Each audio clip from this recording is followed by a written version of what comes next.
জামিন পেলেও জেলেই থাকতে হচ্ছে জয়ন্ত সিংকে। আপনাদেরকে আরো বিস্তারিত তথ্য আপনাদের সামনে তুলে ধরব। জামিন পেলেও জেলেই থাকছেন আরিয়াদরহে ত্রাস। একটি মামলায় হাইকোর্টের জামিন জয়ন্ত সিং এর, কিন্তু অন্য মামলায় তাকে জেলেই থাকতে হবে। বিএনএস এর 111 ধারায় সংগঠিত অপরাধের মামলায় জামিন জয়ন্ত সিং এর। শর্ত সাপেক্ষে জামিন হাইকোর্টের বিচারপতি বিশ্বরূপ চৌধুরীর। ব্যারাকপুর পুলিশ কমিশনারেট এলাকায় প্রবেশ করতে পারবেন না, এই শর্ত আরোপ করে দিয়েছে হাইকোর্ট। তদন্তে সহযোগিতা করতে হবে ও সাক্ষীদের প্রভাবিত করতে পারবেন না জয়ন্ত সিং। নির্দেশ বিচারপতি বিশ্বরূপ চৌধুরীর। বেআইনি বাড়ি থেকে মারধর একাধিক অভিযোগে অভিযুক্ত এই আরিয়াদহের জয়ন্ত সিং। সিইওকে আক্রমণ, মুখ্যমন্ত্রীর একেবারে ডেডলাইন বেঁধে দিলেন রাজ্যের বিরোধী দলনেতা শুভেন্দু অধিকারী। তথ্য থাকলে সোমবার বিকেল 5টার মধ্যে সামনে আনুন, এভাবেই আক্রমণ করলেন শুভেন্দু অধিকারী মুখ্যমন্ত্রী মমতা বন্দ্যোপাধ্যায়কে। দেশের মুখ্য নির্বাচন কমিশনারকে চিঠি শুভেন্দু অধিকারী। মুখ্যমন্ত্রী সিইও মনোজ আগরওয়ালকে আক্রমণ করেছেন। যে ভাষায় সিইওকে আক্রমণ করেছেন তা গণতন্ত্রের পক্ষে বিপজ্জনক। সিইও মনোজ আগরওয়ালের বিরুদ্ধে কি প্রমাণ আছে, মুখ্যমন্ত্রীর কাছে? সোমবারের মধ্যে তথ্য প্রমাণ দিন। দুর্নীতির অভিযোগ সামনে না আনলে ধরে নেব। এসআইআর এ ভয় পেয়েছেন মুখ্যমন্ত্রী, ক্ষমতা হারানোয় ভয় পাচ্ছেন মমতা বন্দ্যোপাধ্যায়। আক্রমণ শুভেন্দু অধিকারী।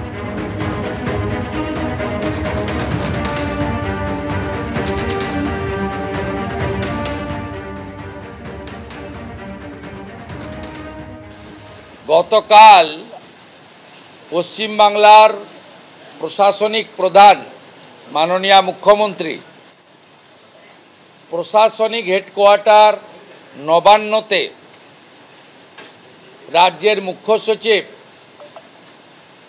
এক্সটেনশনে থাকা আইএএস অফিসার মনোজ পন্থের উপস্থিতিতে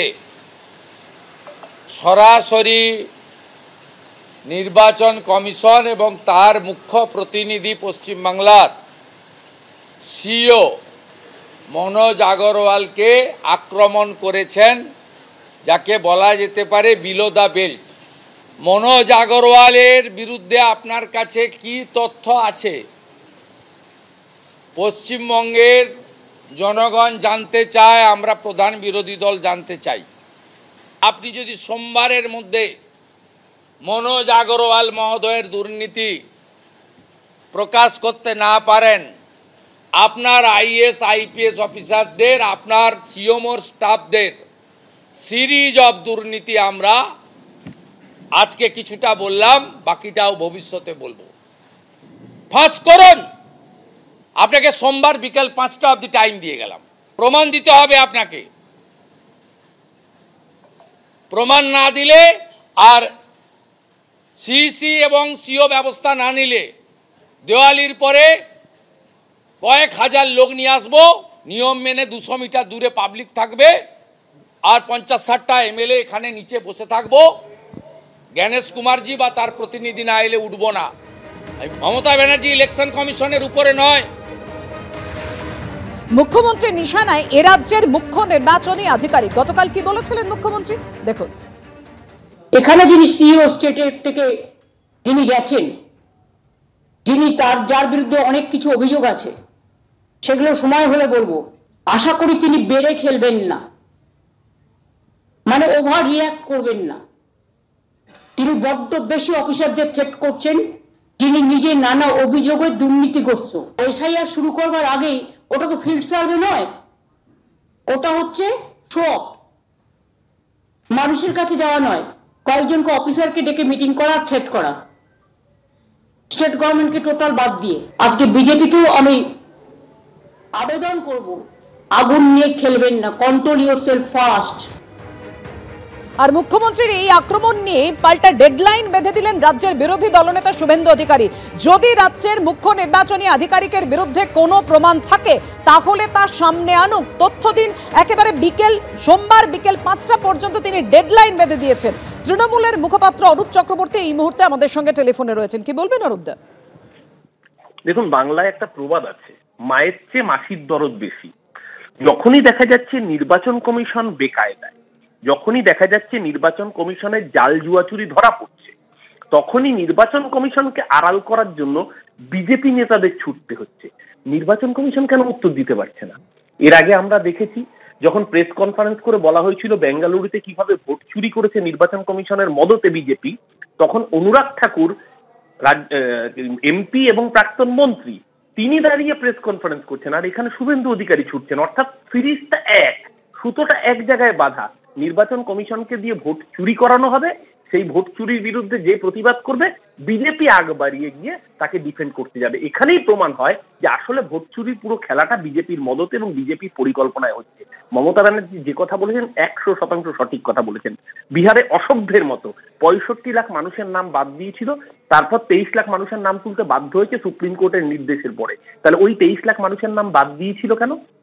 বিজেপিকে ভোটে জেতানোর জন্য, সুবিধে পাইয়ে দেওয়ার জন্য। আর তাহলে তুলেছে কেন? কারণ তারা বৈধ নাগরিক, তাই ভোটারের নাম তুলেছে।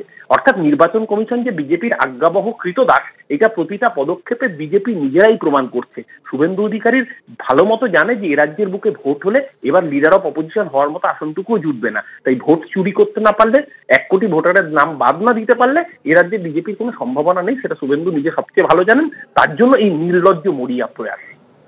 ধন্যবাদ অরুণ। অর্থাৎ একের পর এক আক্রমণ শানিয়েছেন আজকে রাজ্যের বিরোধী দলনেতা শুভেন্দু অধিকারী। ইআরও নিয়োগে যে বেনিয়ম হয়েছে সেই অভিযোগ সামনে এনেছেন শুভেন্দু অধিকারী। তিনি বলছেন যে ইআরও নিয়োগে বেনিয়ম হয়েছে, ইআরও নিয়োগে কমিশনের গাইডলাইন মানা হয়নি, অগ্রাহ্য করা হয়েছে। WBCS আমলাদের বাদ দিয়ে জুনিয়র অফিসারদের নিয়োগ করা চলছে। 226 জনের নাম দিয়ে পোস্ট করেছেন শুভেন্দু অধিকারী।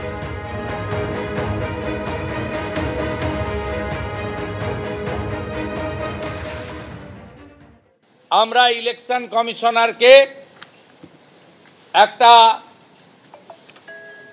ওনাদের 3 অক্টোবরের যে guideline appointment of ERO and AEROs, আমরা ভায়োলেশন লিস্টও জমা দিয়েছি।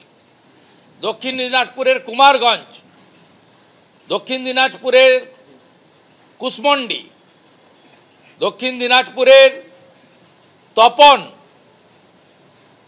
হুগলির চাঁপদানি, চণ্ডীতলা, জাঙ্গিপাড়া, অসংখ্য আমরা ভায়োলেশনের ইআরও এইআরও নিয়োগের ক্ষেত্রে যে ভায়োলেশন, সেই ভায়োলেশন আমরা দিয়েছি।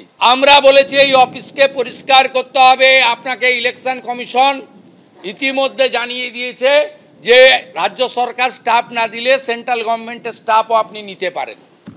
2 তারিখের পরে বহু প্রতীক্ষিত